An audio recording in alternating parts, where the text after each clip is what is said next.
పెళ్లి ఆలోచన రాగానే నీ వయసులో ఉన్న ఆడపిల్లలు ఈ మాటే అంటారు, ఇప్పుడే పెళ్ళొద్దు వద్దు అని. అంతెందుకు, మీ నాన్నగారు నన్ను చూడ్డానికి వచ్చినప్పుడు నేను ఈ మాటే అన్నాను. ఆ తర్వాత ఇంకేముంది, నేను కాదన్నా మరుసటి వారమే మీ నాన్న మెళ్ళో తాళి కట్టారు. ఇదేనే జీవితం. ఇంకొద్ది రోజులు నేను మీతోనే ఉంటానమ్మా. పెళ్లి కొడుకు ఇంజనీర్ అంటే అది మామూలు విషయమా? అంత పెద్ద కుటుంబంలోనే అబ్బాయని అయ్యప్ప చెప్పాడే. ఇదంతా నీ అదృష్టం తల్లి. ఇంజనీర్ అయితే ఏం పెద్ద కొమ్ములున్నాయా? ఈ ఆటలన్నీ ఆపేసి ఒక చక్కని కుటుంబ స్త్రీలా ఉండు. మీలాగాని చెప్పొచ్చు కదా. పెళ్ళయ్యాక చూస్తాను ఈ మాటలు మాట్లాడతావా అని. మెళ్ళో తాళిపడ్డాక మాటలన్నీ గట్టెక్కిపోతాయి. నానొస్తున్నారు. అబ్బా ఎంత ఎండ కాస్తుంది, కాస్త నీళ్ళు తీసుకోరా. అలాగే. అది నేను ఇంటికెళ్ళి బట్టలవి మార్చుకొని వస్తానండి. మంచి చొక్కా మార్చి అమ్మని చూడబోతున్నావా ఏంటి? అది మన ఇంట్లో ఉన్న పనులని చూడాలి. ఆ పక్కన గడ్డి పప్పు తీసుకెళ్లి గుడిసెలో వేయాలి. గేదెలు ఏంటంటే స్నానం చేయించాలి. తర్వాత ప్రభాకరం కొట్టుకెళ్ళి మంచి మాంసం చూసి తీసుకురా. ఏడు చేపలు దొరికితే కొనుక్కొని తీసుకురా. సరే. ఆ పడవ నడిపేవాడితో చెప్పున్నాను, వెళ్ళు. అలాగే. సాయంత్రం లోపల వచ్చాయి. అక్కడ పోయి నోటు కొంచెం మాట్లాడద్దు. ఏమైంది? అయ్యప్ప రాసిన ఉత్తరం ఒక్కడి కూడా తక్కువలేదు. పెద్ద కుటుంబం, మంచి అబ్బాయి, మీనాకి సరైన ఈడు జోడు. కాస్త ఎత్తుగా ఉంటాడేమో అనే అనుమానం. మన ఊరు అతనికి చాలా బాగా నచ్చింది. ఇంజనీర్ అన్న ఒక గర్వమే అతను లేదు.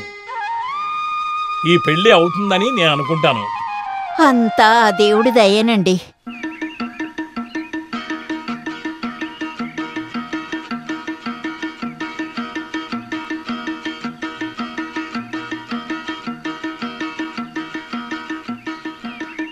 పోస్ట్ పోస్ట్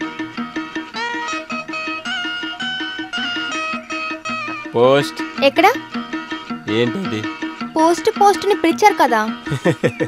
నీకే పోస్ట్ రాలేదు, కానీ నువ్వు ఒంటరిగా ఉంటానని ఎదురు చూడలేదు. తెలిస్తే నేనే ఒకటి రాసి తీసుకొచ్చేవాడిని.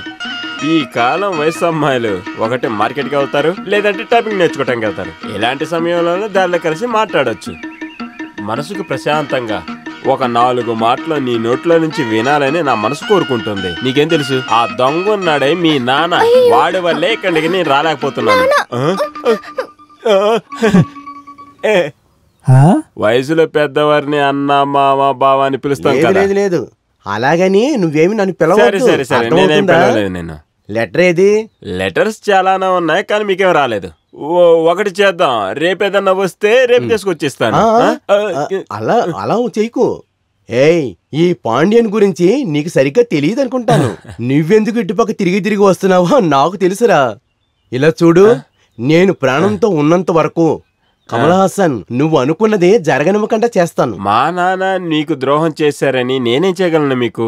ఏయ్, విత్తనం ఒకటొస్తే మొక్క ఒకటి మొలుస్తుంది. మీ నాన్నకన్నా చాలా పెద్ద దొంగరా నువ్వు. చూసావా, మీ నాన్నలాగే నీది దొంగ చూపురా. నాకు 35 లెటర్లు ఒక మనీ ఆర్డర్ చెప్పాను, నాకు వెళ్తున్నాను. ఆగు.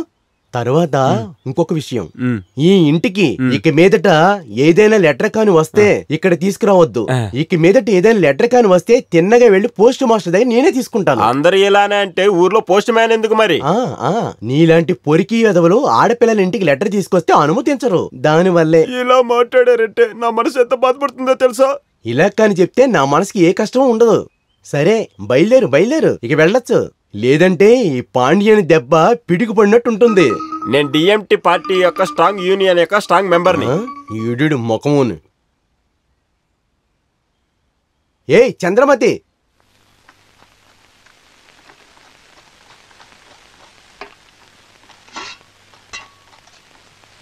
ఏం చేయకుండా అలా చూస్తూ కూర్చోవే. అత్తగారింటికి వెళ్ళాక మీ అత్తయ్య అడుగుతారులే. మీరు తన్ని తిడుతూనే ఉండకండి. మీనా చాలా రుచిగా వండుతుంది కదా, కానీ తెలియనట్లు చెప్తుంది. అయ్యో, కొబ్బరి కింద పడుతుందిరా. పెళ్ళాం మాత్రమే వంట చేయాలని రూల్ ఏమైనా ఉందా ఆంటీ? అవును, పార్వతి అక్కకి ఎప్పుడు బావే కదా వంటుండే. వయసు పిల్లలు అలాగే తమాషగా మాట్లాడతారు. ఇక మాటలన్నీ ఆపు నాయనా, వాళ్ళు వచ్చే టైం అయింది. నేను చెప్పినవన్నీ గుర్తున్నాయి కదా. ఇప్పుడు నిన్ను చూడ్డానికి పెళ్లి వాళ్ళు వస్తున్నారే అనుకో, అర్థమైందా? మీనా, కొంచెంగా తలకాయ దించుకుంటూ మెల్లగా కుర్రాడి దగ్గరికి సిగ్గుపడుతూ నడుచుకుంటూ వెళ్ళాలి. ఓ సిగ్గుపడుతూ తల ఉంచుకొని అలాగే. అందంగా ఇలాగేనా? అలాగే అలాగే. ఎంత పొగరే నీకు. ఓమ్మా ఇంజనీరింగ్ చదివిన అబ్బాయిలకి చక్కగా చిలకలాంటి అమ్మాయిలు తేలిగ్గా దొరుకుతారు. ఇవన్నీ ఆ అయ్యప్ప చెప్పినందువల్లే జరుగుతున్నాయి. అసలు మన మీనా దగ్గర ఏం తక్కువ ఉందని? బాగా చదువుకుంది, చాలా అందంగా ఉంది, కళాచారం తెలుసు, అన్నీ తెలిసిన పిల్లే కదక్క. ఒరే ఒరే ఒరే ఆ, ఆగరా, అయ్యో. నేను ఇప్పుడే ఉప్పు నీళ్లు కలిపాను రా. అక్క, నాకు అసలు తెలీదక్క. ఉండి చూస్తాను. చూడండి చూడండి. ఓ అయ్యో, అయ్యో అయ్యో. ఛ, నువ్వు సాయం చెప్పినా పర్వాలేదు, వంట అక్క. పాడు చేయొద్దురా. పర్వాలేదక్క, కొంచెం ఉప్పు ఎక్కువైందంటే అందులో గోధుమ పిండి కొంచెం గుండ్రంగా చేసి దాంట్లో వేస్తే బాగుంటుందని చెప్తారు. ఆ గోధుమ పిండి ఉప్పును లాగేస్తుందంట. ఒరే ఒరే అది ఉప్పురా. అయ్యో, ఇది ఉప్పేనా? గోధుమ పిండి ఎక్కడుంది? కొట్టానంటే చూడు, పో ఇక్కడ నుంచి.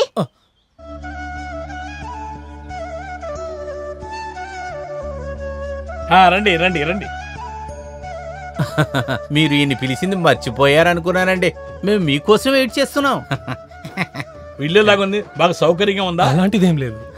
అటువంటిది ఏదైనా ఉన్నా ఆయన నోరు తెరిచి నిన్ను చెప్పడు అడగలేదురా. చెప్పడు. లోపలికి రండి. ఇక్కడ కూర్చోండి.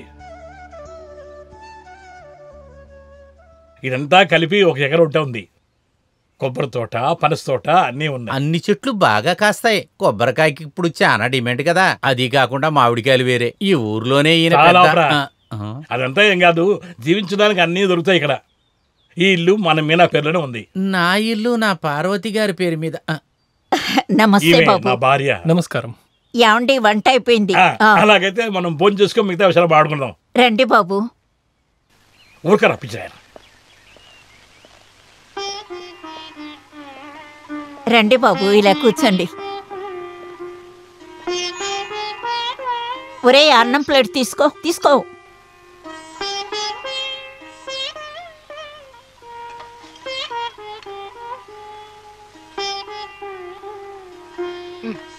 సాంబార్ ఇవ్వు.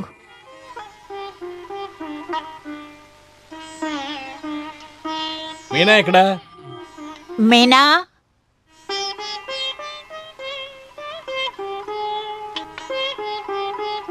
ఈమె మా ఆఖరి అమ్మాయి. చదువులో బుద్ధిమంతురాలు. ఈ సంవత్సరం ఫస్ట్ క్లాస్లో పాస్ అవుతుంది అనుకుంటాను. వేపుడు ఎలా ఉంది? చాలా బాగుంది. మీనా చేసింది బాబు. సాంబారు, వేపుడు, ఈ వంటలన్నీ అదే చేసింది. తనకి ఎవరు హెల్ప్ చేయాలి, అన్నీ తనే చేసింది. అవును, రుచికరంగా ఉంది. ఇది బాగాలేదు అది బాగోలేని సార్ ఎప్పుడు చెప్పడు. అమ్మాయి, పాయసం తీసుకురా. అబ్బే చాలు. అరే సిగ్గుపడకుండా తినండి సార్. మీరు తినే తిండి లాంటి 4 తినే తిండి తింటాను నేను. అయినా ఏది నా ఒంటికి ఎలా పట్టట్లేదు. పడుతుంది? ఒంట్లో పట్ట అంటే మనసు బాగుండాలి. నేను కూడా అదే చెప్పాలను